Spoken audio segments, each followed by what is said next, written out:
Okay, welcome back. Let's switch our attention to another important aspect of our lives, and that's tourism. I don't know that Nigerians are, they've actually had the opportunity to take, advantage of our tourism potentials. We have other areas of the world where they have the culture, they work for a whole year, save up for the whole year, put together some funds, and then blow it on a trip, on a touristic activity that might be 2-3 weeks, and they come back refreshed. I'm suspecting that the average Nigerian, you put money in his hands that he saved like that and go and blow it in, when I say go and blow it, maybe I'm being flippant. Invest it in tourism, go out of your normal, your normal routine, all of which cost money. There will be hotel bills to pay, there will be transportation and all of that and all of that. You know what I'm talking about. I get the impression sometimes that if you were to give Nigeria, the average Nigerian, money for a tourist, for tourism on an annual basis, he's going to have one thing or the other that he'd much rather put his money in. The person who can talk to me about this this morning is Alhaji Badaki Aliu. Alhaji Badaki Aliu is of the Federation of Tourism Associations of Nigeria, where he is the first deputy president. Good morning to you, Alhaji Aliu. Good morning, my brother. How are you? Good morning, Nigeria. Yes, thank you very much. Well, first of all, do you want to disprove anything that I've said, that I don't know how well off we are in Nigeria, or this tourism is actually, it's not so much an internal thing as an external thing? Well, just let me start off like that.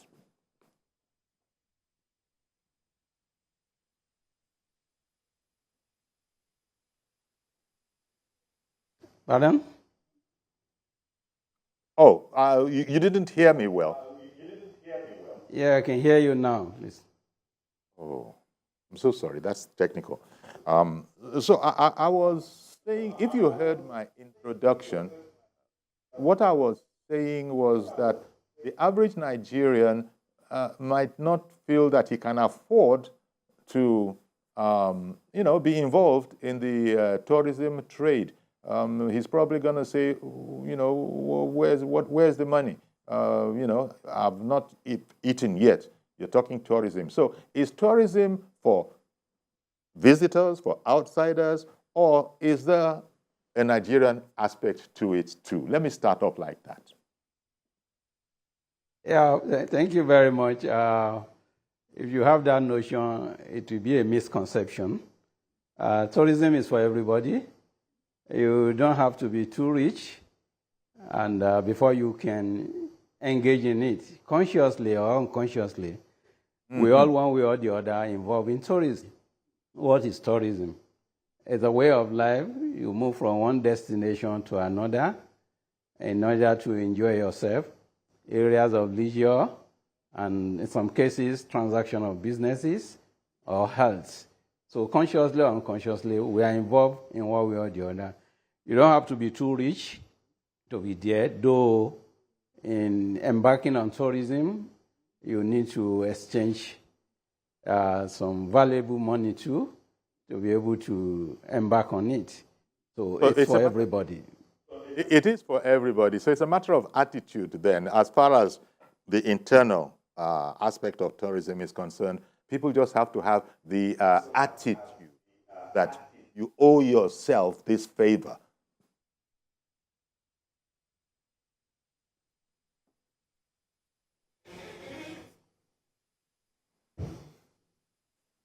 I think I can see what's going on now. So sorry about that. But if you can hear me now, can you confirm that you can hear me so I could continue speaking? Can you hear me? Okay. I'm not getting the confirmation, so it means you're probably not hearing me. Can you hear me, Alhaji Aliu? I can hear you, my brother. Okay. Let's proceed. First of all, let me apologize to the viewers for what you're hearing, the echo of everything I say showing up in Abuja and coming to you at home. Sorry about that, but we'll manage.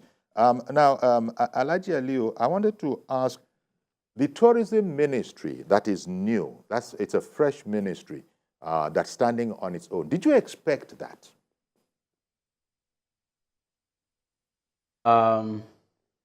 I can tell you that we expect that. But before then, we have to thank the President, Commander-in-Chief of Nigeria, President Bola Ahmed Tinubu, for creating tourism department, tourism ministry for the professionals and for the country.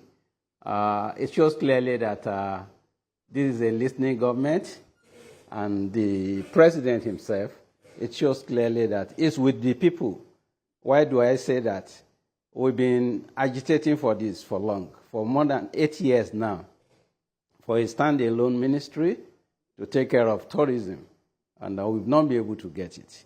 And when he took over, the advocacy continued, and we're happy that the president is able to listen to us and his team to create the Ministry of Tourism. It's really, really a welcome development. Well, okay, let's also, thank you for that. Let's also go, they say culture actually can drive tourism, and probably does. Speak to me about the connection between culture and tourism in there, and where Nigeria stands and what the potentials are for Nigeria. You can hardly separate culture from tourism, or tourism from culture.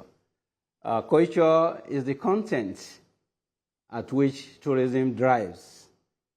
In most places, when you embark on tourism activities, culture is the major content you see all over there. Let's talk about a tourism destination. When you're there in a tourism destination, you have artifacts, you have some like monuments that drives the people that want to embark on tourism activities to come there. And in embarking on tourism activities, when you get there, the people around there, you see a lot of cultural activities to be imbibed, or you enjoy while you are doing that. So culture generally is the major content that drives tourism activities. In area of embarking on tourism, you notice that you can hardly separate the two aspects of life. That's the culture and the tourism. Indeed. The two organs, that come under this ministry. I think you think, first of all, about the the Tourism Development Authority. That's one. There's also, let me just be sure here, there's also this other one, which is the Institute of Hospitality and Tourism. Those two bodies, have they always existed? Or these are also fresh creations? These are the two major parastatals we have under the new Ministry of Tourism. And they have their mandates individually. Like the NTDA, that we used to know it as NTDC before the an act establishing a bill being passed and being assented by the president, which makes it to be NTDA now. They are in charge of promotion and development of tourism activities in Nigeria, while the NEHOTOR, that's National Institute of Hospitality and Tourism, their major mandates establishing it is training and involving all the training activities in hospitality and tourism. And recently, too, the act establishing such an institute was passed by the president and by the former president into law. These are the two major agencies for now that we have under the new Ministry of Tourism that we call it drive the activities of the ministry. Indeed. And we've often heard that, well, we know in other countries and also in our country that tourism is also a revenue earner, especially when people flock to a place, because it will be because of tourism, that the development aspect of tourism, so it is very robust and people can go in there and they actually do plan to go in there. In terms of revenue derivable from tourism, how rosy, how good is the picture? The tourism activity is one of the key areas that contribute immensely to the GDP of the country, where it is well harnessed. For instance, in tourism, is a chain. Is a chain. You talk of transportation aspect, and unfortunately, the benefit derived from tourism, especially in Nigeria, is underreported because there is not enough statistics on that. When we pick the aspect of tourism, of transport, you see people outbound and inbound travelers, people come into the country, people traveling out to embark on tourism activities. But in most cases, we don't have the data. And that's why you don't see that aspect well pronounced. But that's the major point. When you go to the airport, people traveling out for tourism activities, leisure or medical, they are enormous. You talk of accommodation, hotels around. This is one of the major areas that employ people in the country. And the exchange of revenue that comes in from there immensely contributes to the GDP of the country. And again, when you see people moving around due to activities of the tour operators, when they are backing on tourism, people earn their living when they do that. And they move from one place to another, package tours and so forth and so forth. And again, with the world, how it is going, digital is in vogue now. You see a lot of people sitting in their bedroom coordinating activities of some tourists through packaging tours and so on and so forth. And the life, the way it's going digital now. So in as much as some of the activities and tourism activities, there are places you have to visit. But this age too, in addition to that, digital way of doing all these things, they are now there. You go to would having Instagram, Twitter to promote some tourism activities, and through that, they are exchanging money that is good for the promotion or the GDP of the country. And you realize that in some areas where real tourism is being packaged and developed well, the rural area, the people there, they enjoy the entrepreneurial. They carry out the activities that they earn their living through that one. And you find that most cases now, what driven Nigeria revenue head is all these small-scale activities, businesses that you see around. So you see them being embarked on during certain tourism activities in Nigeria. In a nutshell, tourism contributes immensely to GDP in the country, though we are yet to have the actual data until we are able to go through, to be able to work on our tourism satellite accounts, which will give us the actual figure to do that. But it's very clear. Somebody having a hotel of about 50, 60 rooms, you can imagine the number of workforce that will be there. And they will earn their living, exchange money here and there, and through that it increases the GDP of the country. There's so many fantastic tourism destinations in Nigeria. Agungun comes to mind. That's a major one. There's the Osun Osogbo festival, and so many others that we can think about. All of these, I think, even well as they are doing, they could all benefit from some further development. No doubt, because you probably want to continue to improve both the access and the facilities available. In this regard, I guess I could add on to this question, what would be your agenda, that is your body, the Federation of Tourism Associations of Nigeria, what would be the agenda you would set for the minister? That, look, if you're going to do well here. Well, the Federation of Tourism Association of Nigeria represent the private sector in this industry. That's the umbrella body. We have different associations that are into hospitality, those that are into training, those that are into hotels, those that are into tour, those that are into travels. So all these people come together, and in the wisdom of government, they look for a body that they could be able to represent all these associations and speak in one voice.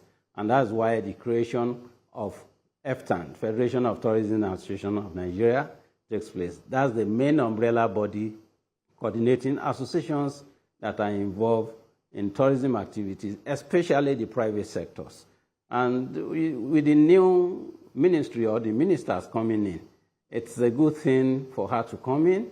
And the agenda is for her to start in a very speedy way. Indeed. You're talking about Lola Adejon, an IT expert and IT and banking expert. Does that give you something that, that you sort of imagine can be leveraged in the ministry now?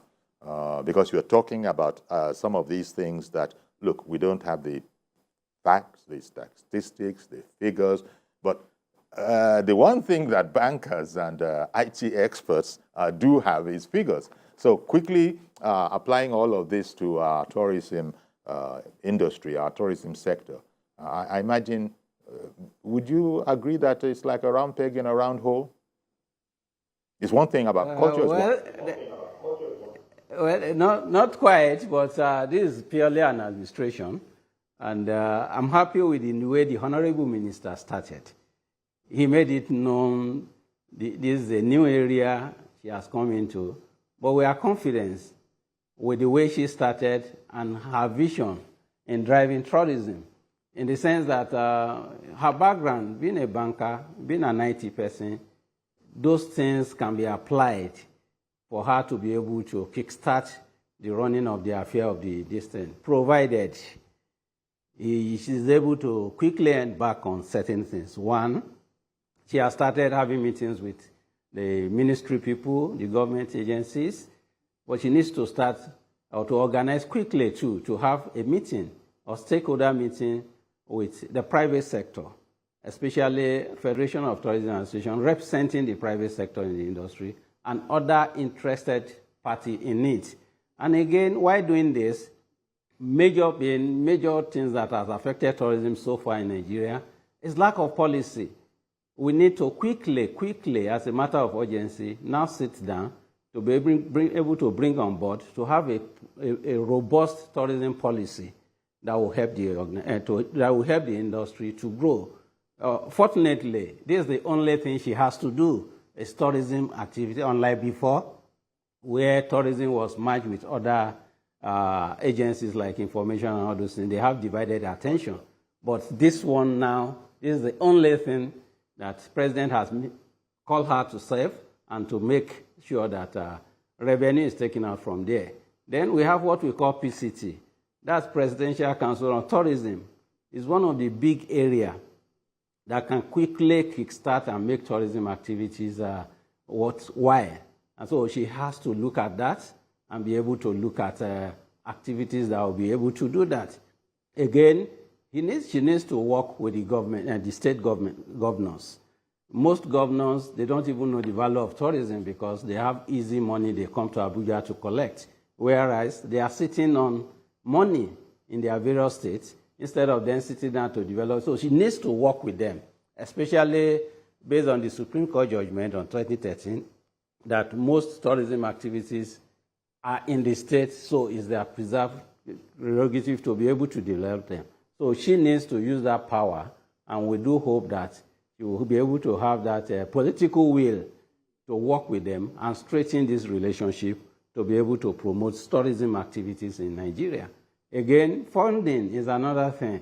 That's why I said being a banker, she could use that. And fortunately, part of the bill passed by NTDA, you could leverage on that and be able to make tourism what it's supposed to be in Nigeria. Then she needs to work with maybe other ministers, especially works and defense minister in terms of security. Infrastructure. Most tourism destinations, it's difficult to access them. So she needs to look at that then so that those destinations to get to that place will not be difficult, especially by road. Then the security aspect we are talking about, you can see what's happening in the country.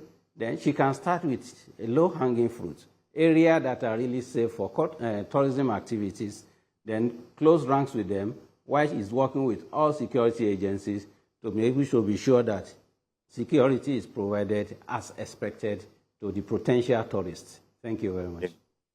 Indeed, and it's a very, very important point that you touched on there, both for, indigenous, for internal tourism, and indeed tourism that is coming from abroad, because these are perilous times, and so people want to be assured that they would be safe when they want to enjoy themselves, because that's what it comes down to at the end of the day, just taking a break, having a good time. And of course, while all of this is going, money is being made. So that is something that you touched on, that the minister, no doubt, is also going to have to consider, because if people feel a place is unstable, then it doesn't matter how much you promote it, people will not be able to come. So, I'm just so happy. Yes. Did you want to say anything? Because that's a very important point. Without stability, and all the stories that we're hearing, I don't know if they affect major tourist destinations, but it is a thing that is that requires priority attention if this ministry is to succeed. Yeah, right. They do, but in as much as some of these factors, especially security and how the economy is now, but we can, as a minister, there's a way it can be worked around. Let me take, for instance, the economy of the nation now. We all know what happens around. Before you even move around with your vehicle, you know how much you spend. By air, we know what is there now. But at the same time, people still make out time to relax. I have a family friend. They used to fly abroad during summer like this. But now, because of all this, they have to devise a means to be able to enjoy the holiday in Nigeria, which is still far cheaper. And Indeed. These are ways, until the economy becomes robust, these are ways we'll be cutting our quota according to our sizes. And there are some activities that ordinarily you don't need to spend much in embarking on it. Then the security aspect of it, she needs to work well with the media. And any opportunity I always have, I always plead with the media. There are aspects we can play down on projecting negativity about the country. There are areas that we have to look at the positivity. For instance, a caption, you just wake up and see, Kaduna is on fire. Potential tourists will be afraid to go there. Possibly, Kaduna before. in place is far from Kaduna town, maybe a village, and that does not even affect that. But whosoever that will see that news will be discouraged to go to that place. So we need to play down on some of the news. So the minister really have to work with media. There are some countries some areas, they are more volatile and dangerous than what we have in Nigeria. But you still find out that tourism activities take place a lot in those countries. So why is it that our own cannot happen that way? And I still believe it can happen, provided we do the right thing. Let me bring on Mazi Okoroafo. Good morning to you, Mazi. Good morning, our guest. So when we talk about our guest, good morning, when we are talking about the issue of this tourism, what is happening with Calabar, Ubudika Ranch? What is happening with Lagos Theatre? What is happening with Just Wildlife? All these things we're talking about. Lagos, in those days, around that 80s, when you go to Apapa during Lagos, during Christmas time, you see what is happening in Lagos. You see all those Ikeja sites, all these trains.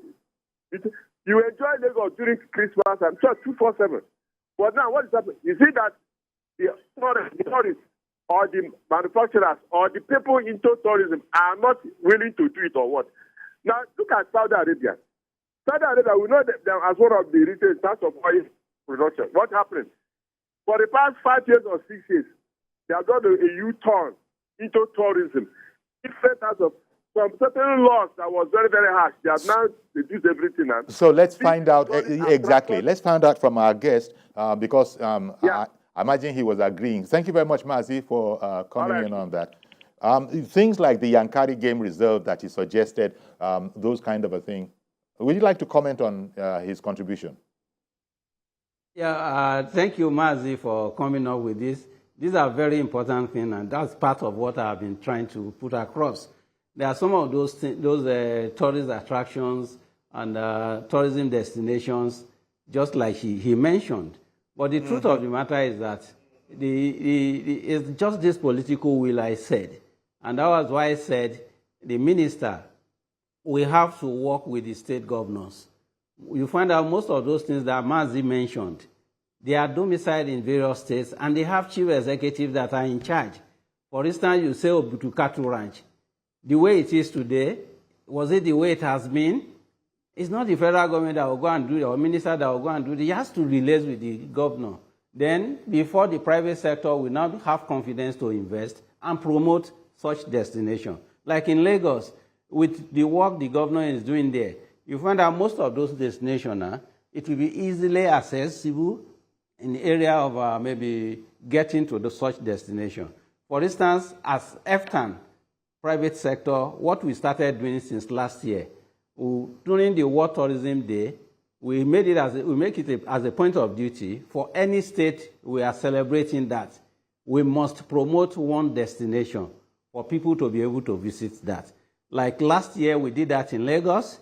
It was very successful. We did it through waterways. We were on the sea throughout celebrating the World Tourism Day to be able to promote people that are into water transportation. And since that time, a lot of people have keyed into that to enjoy their life. So the most important thing is to have that political will to be able to encourage people that are involved and to be able to ensure that people that are supposed to develop such destinations, they are doing that. And with that, the whole thing will be story. You know, it will be a history and everybody will enjoy it.